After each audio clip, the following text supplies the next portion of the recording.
Hello mga sis! Good morning! Get ready with me ngayong Saturday. Disclaimer lang mga sisi ha, tayo ay hindi marunong mag-makeup, hindi tayo professional dyan. At syempre no, hindi tayo maganda kaya kailangan nating effortan yan. So una nagli-lipstick tayo ha, Maybelline lipstick, sa sunscreen, cream din tayo. Syempre mga sis, ilalagay ko ang mga links ng items na ginagamit natin sa ating comment section. Nasa basket natin yan. At nasa showcase din natin. Maganda yung cream natin. Murang-mura lang mga sis. Tapos, yan. Lagay-lagay lang tayo ng cream. Siyempre, lalagyan din natin ng konting linya yung ating eyebrow. Linya ba tawag dyan?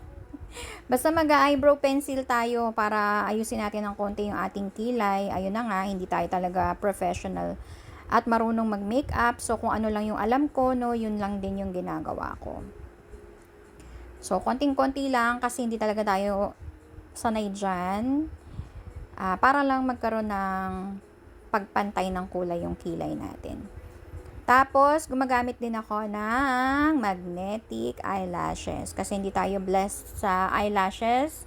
As in, halos wala akong eyelashes, mga sis. Pero, mabuti na lang may mga ganitong items na tayo, no? Magnetic yan. So, pwede mo siyang ilagay anytime you like. Pwede mo siyang tanggalin anytime you like.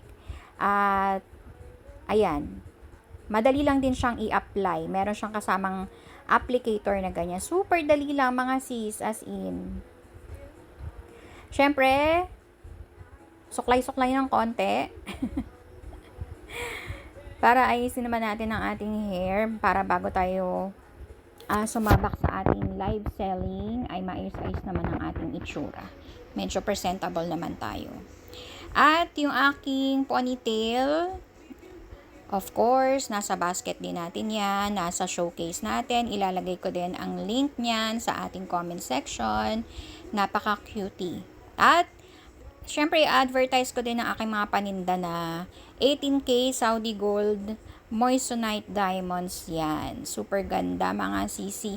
So, kung gusto niyan ha, comment lang, message me lang, at available pa yan. Ang ating 3 karat na 18K Moissanite diamond earrings at pendant na terno. Ayan. So, ready na tayo. Sabak na tayo sa live at marami tayong bayarin. Hindi pwedeng tamarin.